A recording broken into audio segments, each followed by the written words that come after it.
Commençons avec Boukari Konombo. Vous avez suivi le reportage tout à l'heure. Quelle analyse faites-vous? Merci bien, M. Zango. On a suivi le reportage tout à l'heure et on l'a suivi hier en direct quand il passait. Mais j'avoue qu'en écoutant le commandant Amoline, je me demande si nous sommes dans le même pays. Ah bon? Oui, parce que vous avez si bien dit, quand on écoutait tout de suite là, il a fait le point de ce que l'armée a fait. C'est bien. Nous profitons avant tout propos, nous allons féliciter nos forces de défense et de sécurité, nos volontaires pour la défense de la patrie, qui se battent, qui sont engagés, qui sont des patriotes, qui sont sur le terrain pour défendre la nation. Pour revenir à ce que le commandant a dit, je me demande si nous sommes dans le même pays. Parce que vous avez écouté tout à l'heure, il a cité, mais plus de 39 terroristes neutralisés, c'est bien. On souhaite même plus.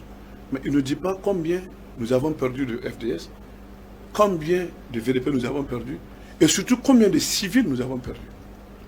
Il a cité Mandjangouari, c'est ça, non? Mandjangouari, ça, ils ont héliporté 70 personnes qui étaient menacées. Et on nous parle de la montée en puissance de notre armée. Il ne nous parle pas de plus de 50aine de civils égorgés. Bon, je pense qu'il y a quelque chose qui ne va pas.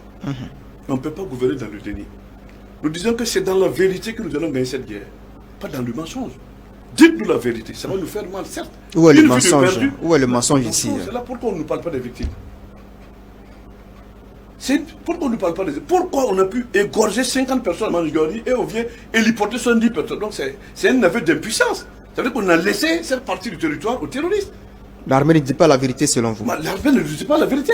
C'est ce qui se passe. Pourquoi on a héliporté? Si réellement l'armée montait en puissance, on n'allait pas héliporter, on allait sécuriser les populations pour qu'elles restent sur place. Pendant que j'étais en conférence de presse hier, il y a une autre ville, ou bien des villages de Fana qui se vidaient. Et on nous parle de montée en puissance. Vous l'avez dit, il dit que la montée en puissance de l'armée pousse les terroristes à s'en prendre aux populations civiles. Ce n'est pas le cas. Est-ce que c'est le cas? Les terroristes s'en prennent. Quand ils ont commencé, sur combien de coups ils ont commencé à taper là? C'est un détachement militaire qu'ils ont tapé? C'est les populations civiles? C'est pas maintenant quoi, mais seulement quand ils ont tué plus de 100 et quelques personnes. C'est un détachement? C'est des civils?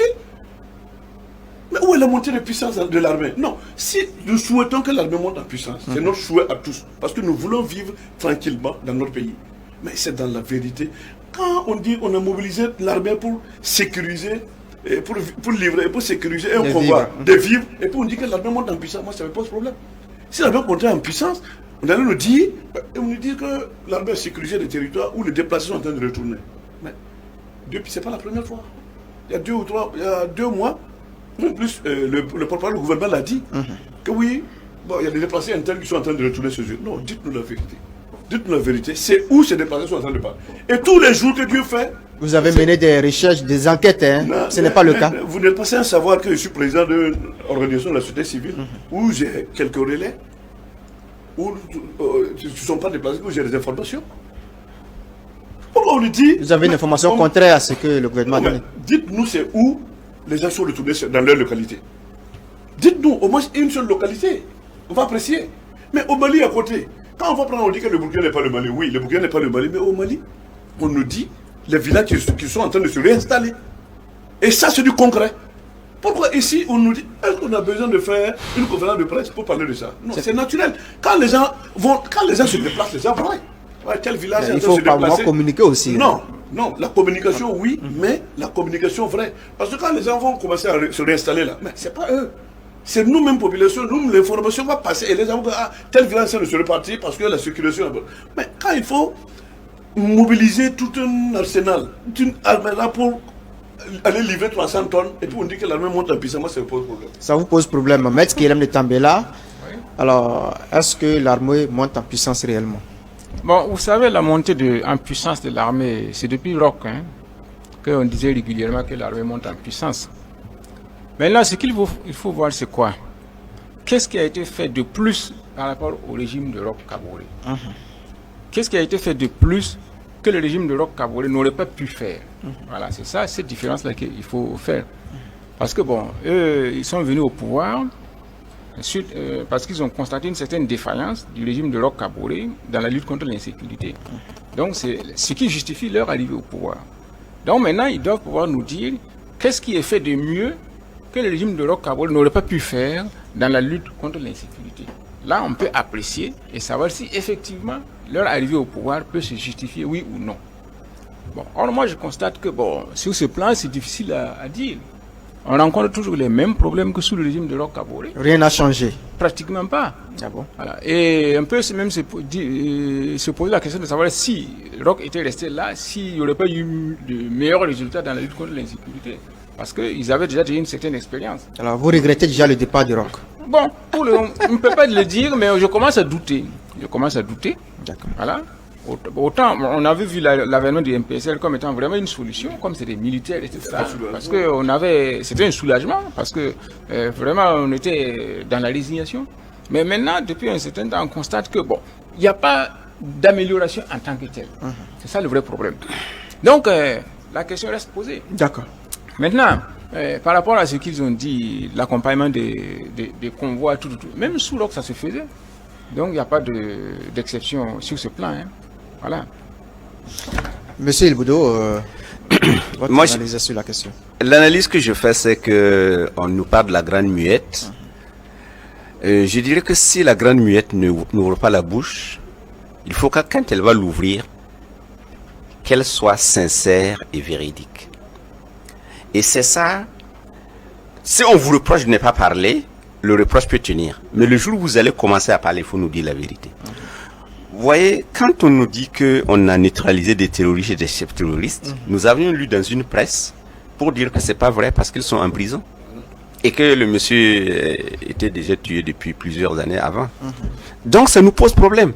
Et je suis sûr qu'un journal d'investigation n'oserait pas démentir publiquement une information comme ça si elle n'a pas de véritable source. Et puis, il faut dire aussi que si vous voulez gagner une bataille, c'est la sincérité qui va faire que les gens sont derrière vous.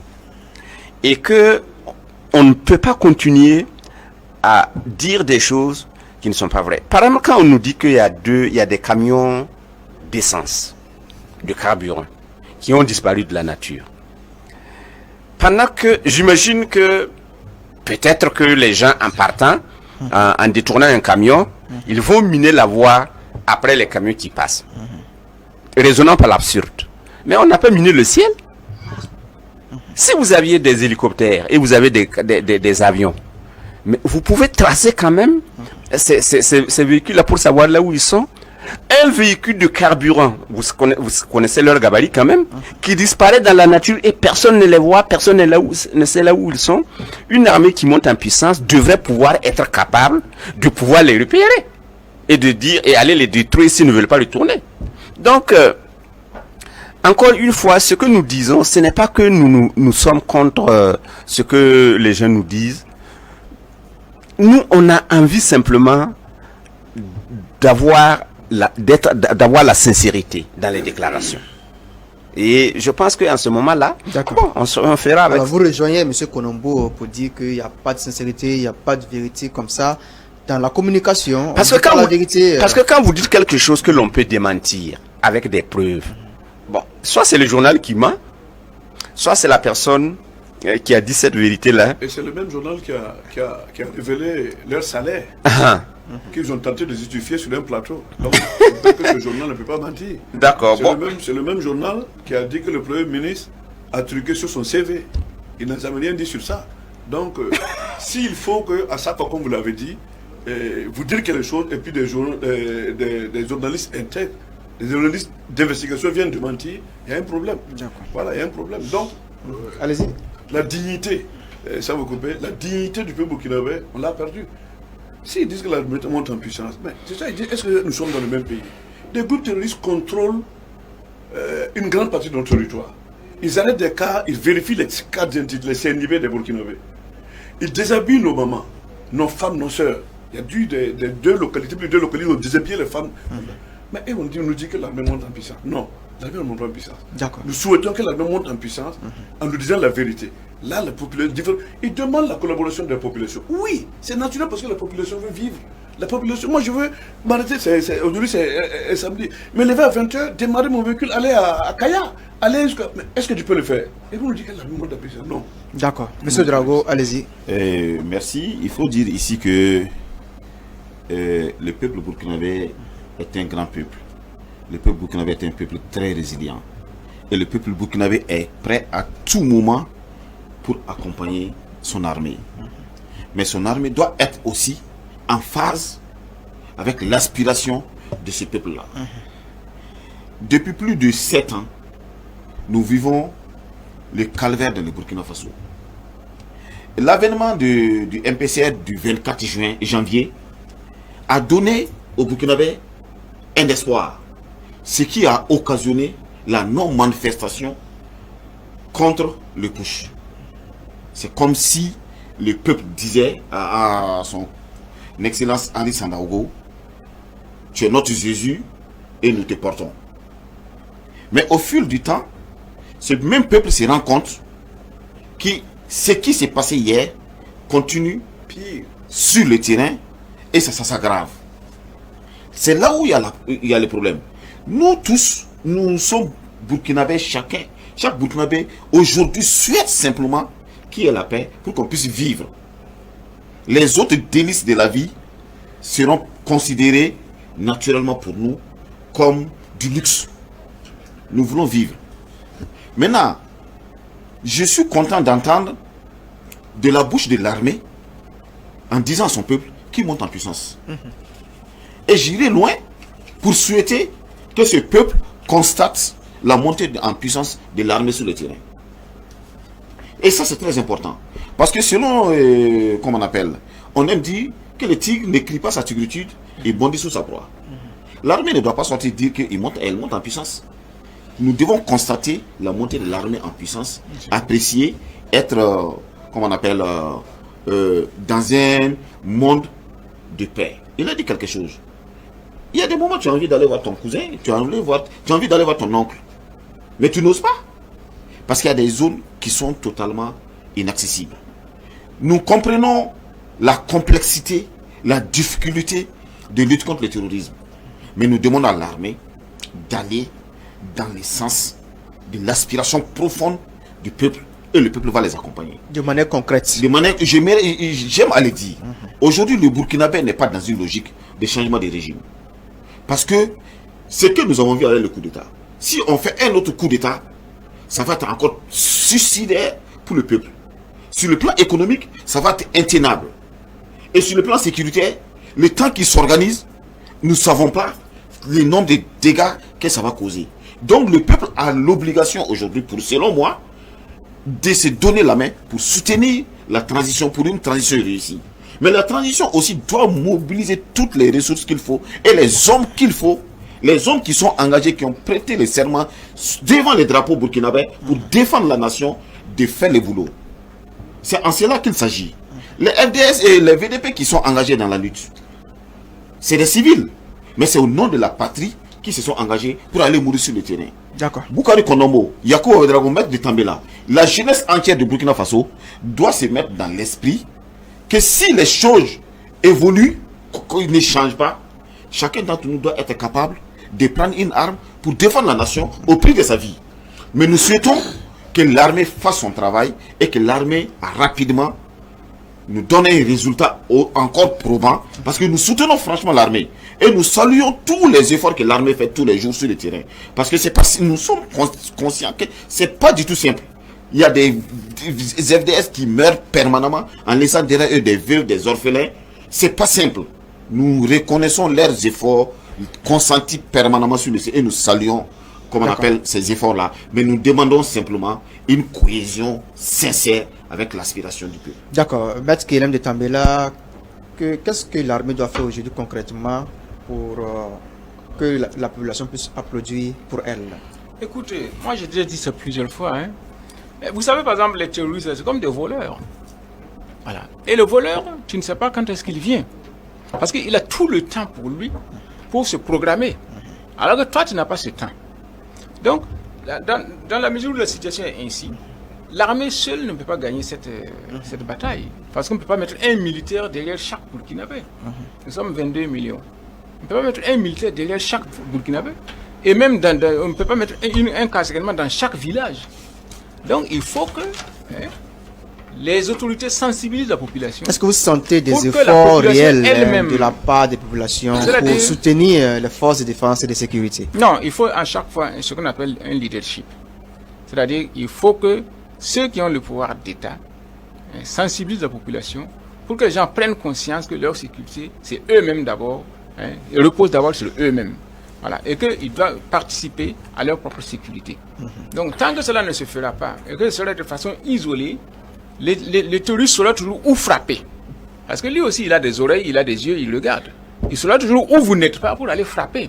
D'autant plus qu'il ne cherche pas à frapper pour atteindre nécessairement des objectifs, mais simplement pour nuire. Il sera toujours où il y a des femmes qui vont au puits, où il y a des hommes pour aller les frapper et puis faire sensation. D'accord. Donc c'est pour ça, moi j'ai toujours dit, il faut faire un appel du peuple aux armes. Il faut que les gens soient sensibilisés, que chaque père de famille doit être équipé pour se défendre, pour défendre sa famille. Donc, quel que soit ce que vous avez, on m'a dit, n'est-ce pas, que bon, ils viennent avec des armes modernes, des PKM, etc. Soit, mais même si Contestez cela. même si vous n'avez pas cela, même si vous avez des flèches et des coupes-coupes, déjà la résistance se fera et ils ne pourront pas entrer faire comme ils veulent et repartir comme ils le font chaque fois. On a déjà vu des gens avec des flèches, n'est-ce pas? Est-ce qu'en vouloir les affronter, les bras valides, est-ce que ça ne va pas engendrer davantage de pertes De perdre. Oui, mais écoutez. du côté des populations? Non, écoutez, je vais vous dire une chose. Parce que pour Il des y a gens pas qui de sont lourdement armés, il n'y a pas de bataille sans perte. Mais ça va contribuer à dissuader les djihadistes. Et comme j'ai déjà eu à vous le dire, vers le Sourou, il y a déjà un village qui a chassé les djihadistes comme ça, avec leurs flèches. D'accord. Oui. Allez-y, monsieur Ouedraogo. Oui, il a dit quelque chose de très important. Ça dit, vous voyez, en matière de sécurité, les portes qu'on met chez nous, les cadenas, les serrures là, c'est pas pour empêcher les voleurs de rentrer, mais c'est pour empêcher les voleurs, et comme on appelle, de rentrer rapidement. C'est-à-dire, au fur et à mesure qu'il prend le temps pour défaire, il perd en temps et tu peux être alerté. D'accord. C'est ça la résistance. Aujourd'hui, chaque Burkinabé doit se dire que nous devons travailler pour être en position de résistant. Mais ce que nous attendons de gauche à droite, je profite de votre micro pour demander à chaque Burkinabé de désarmer son cœur. Aujourd'hui, nous ne sommes pas, comme on appelle, là à faire de la vengeance. Il faut qu'on quitte dans les cycles de se venger, de cette vengeance inutile. On apprend de gauche à droite, seul Dieu et les acteurs principaux peuvent confirmer qu'au sein de l'armée, ils ne s'entendent pas, il y a la division, ainsi de suite. Je profite aussi de les demander, au nom du drapeau burkinabé, au nom de la nation, au nom de la survie du Burkina Faso, que ces gens-là parviennent à s'entendre. Parce que toute l'essence de notre vie, de notre nation, repose sur les épaules de l'armée. D'accord. L'armée doit être une armée soudée, une armée qui opère ensemble et qui se comprenne. Et nous demandons de taire tout ce qui est divergence et d'aller dans le combat. Un dernier mot sur... Encore plus. Votre dernier mot sur la question. Non, je crois que si notre armée fait en sorte qu'elle ait un symbiose totale avec la population, nous allons gagner la guerre. Mais là aussi, il y a des conditions à faire. Encore une fois, vous savez, il y a des pays où quand ils voient un militaire, ou bien quand les militaires passent, les gens même applaudissent. Parce qu'ils savent que ces gens-là dédient leur vie à leur propre protection. Aujourd'hui, je ne suis pas sûr que, par exemple, dans nos pays, quand les gens voient des militaires, ils ont le cœur tranquille. Parce que les gens sont pris entre l'enclume et le marteau. D'accord. Les gens sont pris entre les djihadistes et souvent entre même les forces de défense. D'accord. Par exemple, à Ouagadougou, ici, vous allez voir des gens qui sont, normalement, quand les gens sont arrêtés au feu, je salue avec la bravoure avec laquelle les gens, il y a beaucoup de policiers qui règlent la circulation et qui vous permettent de passer tranquillement. Mais aussi, il y a des policiers qui font du racket. Et donc, ces gens qui font ce travail-là ternissent l'image des gens qui travaillent correctement. Donc, dans l'armée aussi, il faudrait faire en sorte que la population, si elle doit venir répondre à l'appel aux armes, qu'il soit en symbiose avec l'État, avec le gouvernement. D'accord. Poursuivons à présent avec le dernier sujet. Nous allons parler de cette visite de Macky Sall en Russie. Il faut rappeler que Macky Sall est le président du Sénégal. Il est par ailleurs le président en exercice de l'Union africaine. L'Afrique à ce moment fait face à une crise alimentaire due à la guerre entre l'Ukraine et la Russie. C'est dans ce contexte que le président Macky Sall s'est rendu en Russie dans le but d'échanger avec son homologue comment trouver des solutions pour que l'Afrique puisse s'en sortir sur le plan alimentaire. Disons un mot sur ce sujet. Boukari Konombo, on commence avec vous. Que vous inspire cette visite de Macky Sall en Russie? Bon, avant tout propos, disons que pour nous c'est une visite, c'est une bonne vision. C'est une bonne vision parce que la crise alimentaire, avec la guerre qui se mène entre la Russie et l'Ukraine, est en train de se dessiner en Afrique. Et Macky Sall, en tant que président en RDC de l'Union africaine, avait une vision pour aller s'entretenir avec Poutine. Voilà, moi je pense que c'est très bien, il faut que faciliter. Et nous avons suivi dans la presse que Poutine a dit qu'il va faciliter le transport de blé vers l'Afrique. C'est déjà un bon point. Et je profite de demande que parce qu'il était là-bas avec le président de la Commission de l'Union africaine, Mohamed Faki, qui disait que la semaine passée qu'il faut que les mercenaires quittent le continent africain. Là, c'est grave. Là, c'est grave parce que... C'est un paradoxe. C'est un paradoxe parce que la guerre en Ukraine, il y a des mercenaires en Ukraine. Il y a des mercenaires, il y a des étrangers qui sont venus combattre pour l'Ukraine. Et dire qu'il faut que les mercenaires quittent comme en Afrique, oui, comme on a parlé ici au début de l'émission des réseaux sociaux, il y a des mercenaires, eux, ils appellent des mercenaires qui sont bien, peut-être pour l'Afrique, plus que des partenaires traditionnels. Donc, nous disons que l'un dans l'autre, que c'est même une faillite même de l'Union africaine. Ah bon? Oui, c'est une faillite de l'Union africaine parce que plus de 63 ans d'indépendance, l'Union africaine d'existence, l'Union africaine aurait dû avoir une armée opérationnelle pour traiter les cas de l'Afrique centrale, surtout ici en Afrique de l'Ouest, avec nos trois pays qui sont vraiment confrontés avec le terrorisme. Si plus de 63 ans nous n'avons pas une armée opérationnelle de l'Union africaine, bon, on part de négocier à manger. Bon, on peut dire que c'est bien, mais c'est pas... On parle de négociations ici, c'est une sorte de négociation. Mais c'est la même chose. Si on ne peut même pas se nourrir 63 ans après, il faut aller négocier, qu'on laisse passer le blé, il y a un problème. Si vous voulez dire que la visite de Macky Sall n'était pas opportune, n'était pas nécessaire? Non, je dis que c'est une bonne vision, mais en même temps, il faut qu'on se remette en cause parce que si l'Union africaine existe depuis 63 ans et nous n'avons pas une armée de ce nom, au nom de l'Union africaine, pour défendre les intérêts africains, nous pouvons pas nous nourrir. Il faut aller avec toutes les potentialités que nous avons en Afrique. D'accord. Il y a un paradoxe. Un paradoxe, monsieur Ilboudo, dont on parlait ici de monicité. Ok. Vous savez, dans beaucoup de pays, par exemple au Niger, ils avaient parlé des 3 N. Hein. Les Nigériens nourrissent les Nigériens. Au Sénégal, ils avaient un programme aussi où ils essayaient de faire en sorte qu'on ait l'autosuffisance alimentaire. Comme il a si bien dit, le blé, prenez sur 100 Burkinabés, combien de personnes ont affaire avec le blé? Par contre, combien de personnes ont affaire avec, par exemple, avec le riz, le maïs et le mil? Je crois que tant que l'Afrique ne va pas s'occuper